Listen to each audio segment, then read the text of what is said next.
Thank you, RD. Thank you, Director Abaniel, for the support and technical assistance, especially to the CLMD. And this will be a large-scale assessment for the region. So we will start first with some of the clarification regarding the use of the LMS. So the learning assurance for monitoring and progress of regional monitoring outcomes in the distance learning.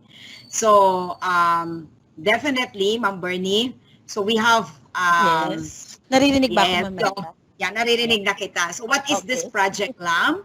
This is the Department of Education National Capital Region through the Curriculum and Learning Management Division in its continuous thrust to achieve academic excellence will conduct the learning assurance for monitoring progress, or we call it LAMP. So may dalawang assessment ito, Ma'am Bern, the Yes. mid-year and the year-end. So we will start first with the mid-year assessment.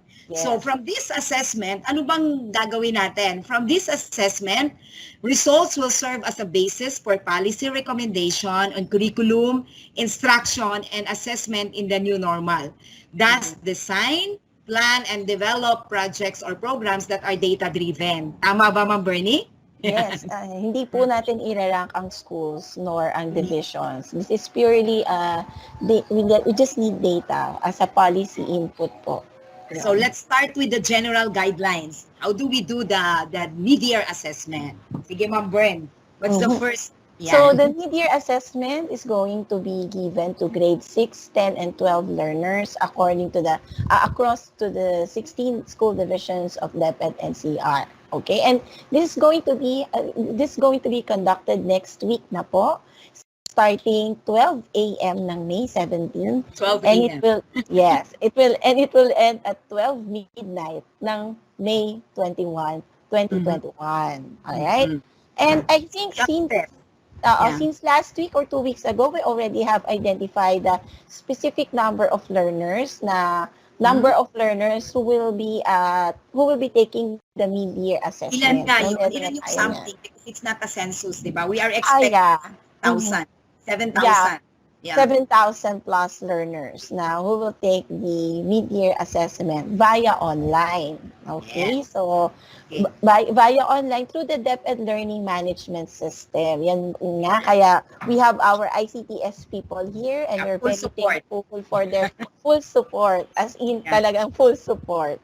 Okay, and since these are, we call them learner volunteers because they are volunteers. So therefore, kailangan meron po silang signed parental consent allowing them to take the assessment. Definitely. Yeah. And so what are the steps now? Because there are steps that we need to follow. By the way, we will give this also to the schools and through their CID chiefs. Lahat po ito na ibibigay natin. What's the step 1? So I'll read first the step 1, ma'am. The learner will go to www.ncr1.lms, deped.gov.ph, or merong dalawa kasi to, no? Nakagroup yan. NCR1 and NCR2. So it was Okay, Ma'am explained. Maika, Yeah, kung ako ano ba yung ibig sabihin? learner, paano ko malalaman kung saan ako pupunta na site? Doon ba sa NCR1 or doon sa NCR2? Okay. So, Okay. kailangan malaman yung Opo. email nila. Magre-rely po yon sa DepEd email po ng bata. Remember, yun pong DepEd email ng bata ay yaan po yung LRN at NCR1 or at ncr2.deped.gov.ph. So, depende kung ano po yung in-issue na email sa bata. Kung NCR1 po yung in-email, then the learner will go to ncr1.lms.deped.gov.ph. Kung ang in-issue po na email sa bata ay NCR2, then that learner will go to ncr2.lms.deped.gov.ph. Okay. Ma'am Maika, saan po makukuha yung mga email ng mga learners? Yan, magandang tanong kasi lagi silang naghahanap ngayong panahon na to. So, yes. It's in their school, IT personnel, pag wala doon, they have to connect to their SDO, ITO. Yan. So meron ng connection. Kaya nandito yung ICTS, our ITO, and the school ICT coordinator. Okay. Yan. Step 2. Sige. Yung Upon upon login, yan, may dashboard po tayo. The learner will see the mid-year. Later on, ipapakita po sa atin ng ICTS. Mamaya po yun yung number 2 agenda. So what they're going to do once they log in to the dashboard. So the learner will see the NCR mid-year assessment. So naayos na po namin ito, di ba, Ma'am Bernie? Nakalagay na tayo niyan. Ready na po yan. So what are the details na makikita po nila, Ma'am? Okay, makikita po nila doon, merong part A at may part B. Okay, so ang test po kasi ng bawat bata ay dalawa. Isang part A at isang part B. Yung part A po sa grade 6 and grade 10 ay English, Math at AP, Araling Panlipunan.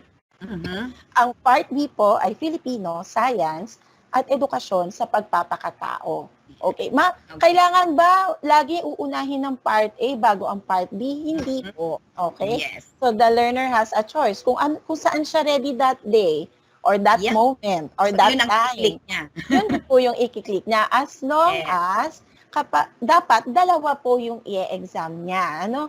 Pero dapat ba magkasunod? Hindi po. Okay, pwedeng halimbawa May 17 siya mag-exam ng part B, pwede namang May 19 siya mag-exam ng part A as long as it's within the period of May 17 to 21. And 21. So, yun, hindi 5 days, ha? Hindi 5 Hindi days. Hindi po. Okay. So, it's between that period. So, we give leeway time for our learners. Okay. Next. So, linawin lang din natin na may time limit po. Ang test, makikita po yan dito sa table natin, na yung grade 6, since 50 items po ang bawat part, then therefore, each part is going to be taken for 90 minutes or 1 hour and 30 minutes. Sa grade 10 po, 75 items po yung per part. So, therefore, each part will be taken 135 minutes. Yes. That is 2 hours and 15 minutes. Sa grade 12, ang part A po ay oral communication, statistics and probability, at understanding culture, society, and politics. A total of 57 items po yan. So therefore, they will take the test for 100 minutes or that is 1 hour and 40 minutes. Pinoportion natin yan, no? Yes, proportionate po yan, time na po yan. And part B is Komunikasyon at Pananaliksik sa Wikang Pilipino, Earth and Life Science, at Introduction to Philosophy, total of 75 items. So therefore, ang part B po ng grade 12, ang time allotment po ay 135 minutes or that is 2 hours and 15 minutes. Yan. Okay, so ayan, nilalagay lang po. Nasabi naman natin kanina yan. Nasabi na natin yan kanina. Okay. Next po ay Step 3. Yan na. So, after that, yung step 3 po, after the learner has decided what part to take first, he or she would click the link. So, part A or part B. Then, the learners are advised to carefully read the instruction. So, mayroon pong instruction doon, including na yung pagbabasa nila, sinama natin sa time, di ba? Hindi pa po. Yung pagbabasa po ng instruction, hindi pa po siya kasama sa time. Idadagdag natin siya sa time. No? The learner may click attempt quiz show. O quiz now. Ano yung click sabihin yan, ma'am? Okay. Pag kinlik na po ng learner yung attempt quiz now, automatic po, mapupunta na po siya dun sa exam. And then, doon pa lang po mag-i-start yung time. Yes. Okay. So pag kailangan very careful na pag the moment na clinic niya yung attempt quiz now, timer will start also. Opo. And take note, the learner will be cut off. Yan, may mga tayo if they will be cut off, anong mangyayari, ma'am? May mga tanong dyan eh. Pero una lang po muna ay 1 chance lang po, no, yung pag-e-exam, yung pag-take po ng quiz. Ngayon, we understand that there will be times that baka lang po na ma-cut off sila due to internet connectivity. Just inform the learners that they can go back naman po dun sa test as long as the time has not yet expired, no? Pwede silang mag-log in, no? So, refresh lang po nila yung window and then kung kinakailangang mag-log in na po agad and then go back po doon sa test. para Yes. hindi pa nag-expire yung time. Mamaya may tanong naman tayo. Meron tayong Yes. gagawin dyan. Okay, doon sa mga Apa. issues na yan. Okay, step 4, Mhm. the exam, definitely it's a multiple choice. So nakita po natin yung how we're going to do the analysis of the Yes. results, di ba? So multiple choice po ito. Yan. And we would like to thank the Region 4A for lending us yung adoption kanilang LAMP also, the test questions which is under the solo framework also. Yes. Yan. Now, ma'am, step 5. Step 5. At the end of the screen, the learner will have to click next page to access the test for the next learning area, no? Ibig sabihin po, sa isang page, isang learning area po yun. So, halimbawa, sa grade 6 at grade 10, kung part A po yung iti-take po nila, ang unang page ay English po. Pag-click po nila ng next page, ang susunod po doon ay math. Pag-click po nila ng next page, ang susunod po doon ay araling panlipunan. Yun yung sa part A. Kung part B po, ang nasa first page po ay Filipino. Pag-click po nila ng next page, ang susunod po doon ay science. And then pag-click po ulit nila ng next page ay yun pong edukasyon sa pagpapakatao. So, yun ang pages. Yun, hindi yung number doon sa bawat subject. Po. Ando na po siya sa isang page, ando na po yung lahat ng items for that learning area. Okay. Apo. Now, pagdating po dun sa dulo, syempre nasa dulo ang araling panlipunan at edukasyon sa pagpapakatao, wala na pong next page na lalabas na po doon. Ang lalabas na po doon ay finish attempt. Finish. Apo. Yan. So, finish na. So, kailangan niya wala na yung submit, finish attempt ng button. Ito pa lang po, sa step 6 pa lang po yung submit. So, yan. Sa step 6, ayan. So, na pala, masyado akong advanced. Upon clicking the finish attempt button, the screen will show the items answered, skipped by the learner. So, makikita niya. Ang ganda, no? So, may naka-flag po doon, halimbawa, not answered, parang gano'n. Makikita niya yon kung meron siyang in-skip po na number.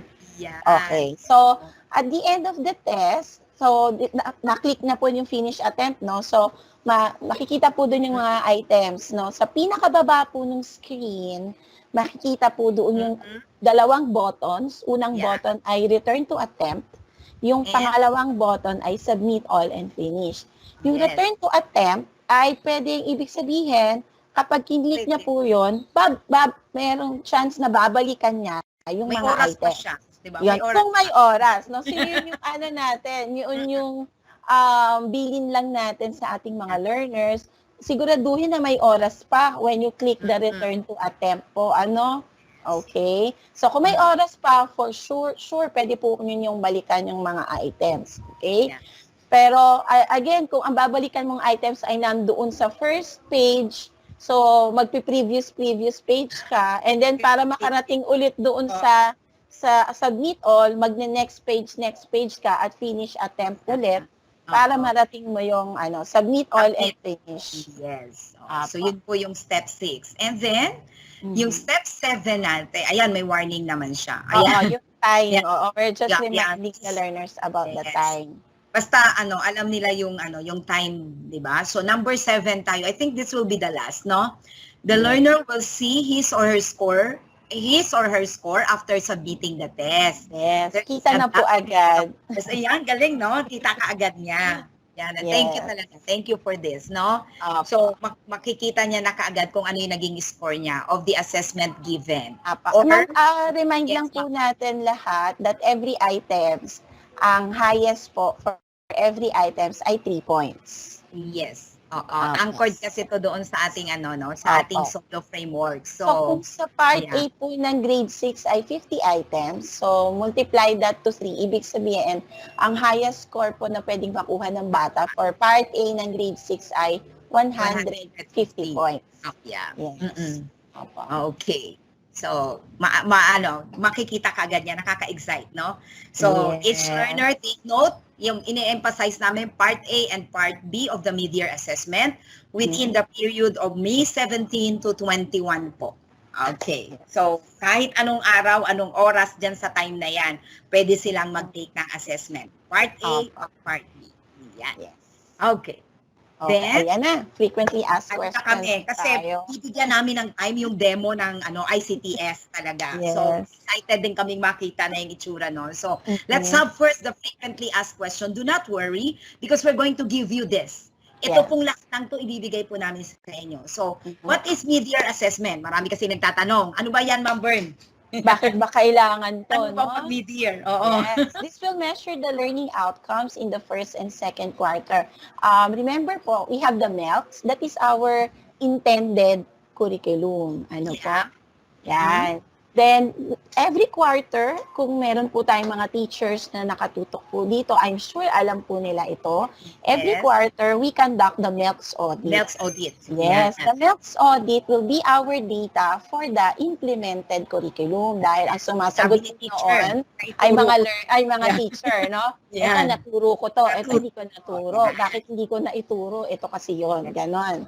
Okay, now, the mid-year and the year-end exit assessment will be our source of data for the attained curriculum or yung assessed curriculum na tinatawag natin. So, this data, ito po ay gagamitin po natin so that we will be able to see, not next ko, sorry. We will be able to see first the current situation of the learners in a remote learning environment. Remember, this is the first time that the whole Philippines ay naka-distance learning, right? So, syempre, what we would like to see, we would like to learn ano na yung mga nangyari sa mga learners natin. Kasi hindi naman natin yan nakikita sa level ng division, ng region, or ng central office, right? Wag worry because we are going to give the regional data, 'di ba? We are not going to compare one division to another, but it's a regional data. Talaga pong baseline data natin so that we know what we're going to do on the school year 21-2022. Precisely. Yun lang po talaga ang purpose po niya so that we will know what to do, what programs to design, what projects to make, no? But we will give the data if the division wanted it. Let's say yung isang division gusto niya ng data niya, we will give it to them. 'Di ba? Yes, hindi naman po natin pinagdadamot yan. Kasi of course, kung sa RO ay meron tayong mga matututunan sa mga data, for sure, sa SDO level, marami din po silang matututunan. Analysis din sila. Yes. Next Alright. question natin. Yan. Who are the learners involved? Yan. Ingay dito. Yan. Okay. Who are the learners involved with the mid-year assessment? Yan. Yung mga lang. Yan. 6, 10, and 12 pa lang po muna, ano? Sila muna. Yeah, the exit. Grade 6, 10, and 12. And it was communicated already with our regional memorandum, 185, series of 2021. Next po. Yan. Excited na kasi ako dun sa ICTS. How the mid-year assessment be administered, no? Actually, last week or 2 weeks ago, ang talagang plano natin, dalawang modality, right? May printed at may online, okay? But since the cases of COVID-19 here in National Capital Region is not declining, or we can say na tumataas pa din siya. Yes, nung isang araw, 4,000 na lang Then yesterday, 6,000 plus na naman yung cases. So, we really cannot predict. So, for the safety of the DepEd personnel as well as the safety of our learners, yes, yun. So, it has been decided to conduct the mid-year assessment through online. And we're very thankful. Yes, that we have the ICTS who have the ready available learning management system. Ang bilis ng action, ma'am, di ba? Monday lang tayo Sobra. Kakayanin namin yan. So, thank you po. Thank you talaga. Thank you. Maraming salamat. Kung nga, no, parang nung Monday lang tayo nag-coordination meeting, no? Grabe, ang bilis. That's the reason why we issue the addendum.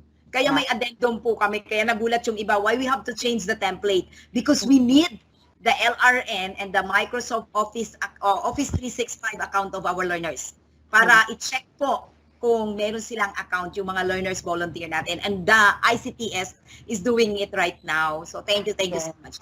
And thankful din tayo, Ma'am Maika, sa ating mga very proactive na CID chiefs. Yeah. No? Kasi Oo. this decision has been decided because of their input din nung Friday During na meeting natin with them, right? Na talaga ang concern ng everybody ay paano yung safety, no? Yun talaga yung concern. So, pinakinggan naman tayo ng... Ang bilis silang umaksyon, ma'am. Ngayon, nagtatrabaho pa rin sila sa data. Correct. Learners volunteer. Yan, oo, nakita ko yung ating drive. Thank you sa ating mga CID chiefs. Alright. Yan na, na-discuss na natin yan. Na-discuss na natin to. No? We would like just to reiterate that we will not be using the email of the parents of the learners, nor the personal email of the learners. Ang kailangan po natin ay yung email with the domain ncr1.deped.ph, correct, or ncr2. Now, Ma'am Maika, marami tayong naririnig. Bakit ba kailangan ng password? Ayun. Yan, personal yun. Kailangan po natin yung password. But do not worry. Kami lang po at saka yung ICTS. Yun. Yung nakakaalam na. They can reset. Di ba? They can reset the password. Yeah, they can reset the password later on. Pero as of now, kaya po namin hiningi yung password para po automatic na pong mai-enroll yung mga bata doon sa LMS. Kasi we're imagining na kapag hindi sila na automatic enroll, magle-register pa po sila isa-isa doon sa LMS, which will take time and which will take lots of instructions. Pero may comment dito, ma'am. May comment si Sir Mark. Sabi niya, no need na po yung password, ma'am. O, better po. Hindi ba? Oh my God, thank you, Sir. Kami sa password sa O, sobra, Sir. Ayan, may new update na naman tayo. Thank you, Sir Mark. Maraming salamat. Okay. So, when do we... Ay, alam na natin. Di ba? Yeah. Oo, 12 a.m. po ng May 17 to 12 midnight of May 21. Again, please remind your learners na 2 parts po ang sasagutan. Ano po? Parts A and Part B. Okay. Huwag naman magmadali, di ba? They can have May 17, 5 araw yan. Pwede araw 21. Oo. Okay. Next po, ma'am. Okay. Next. Yan. What are the subjects to be given? I think bigay din natin ito kanina. So, ayan na po yung grade 6. Kaya namin ito ginawa din so that the questions from the schools and the learners, alam po nila yan. So, ito po, may Part A and Part B for grade 6 and 10. Pare-pareho po na subject yan. Except for the grade 12, which is the core subject lang ang kinuha natin. No, yes, core subjects lang po. Opo. Pumili lang po tayo sa mga core subjects. Okay. Okay. How long will the exam be? Ayan, parang napakita na rin. Nasabi mo na rin po yan kung ilan. Okay. So, yan. And? Ayan, ito yung gusto ito yung last yata natin. Kanina. Yes, ma'am. So, mayroon lamang siyang 1 attempt. But, kapag nagkaroon ng problem in terms of internet connectivity, nagkaroon na nawala ng kuryente, kailangan may pupuntahan ba siya, Ma'am Bernie? Anong gagawin ni learner? Yan yata yung kasunod. Can they continue? Yun ba? Sige, ma'am.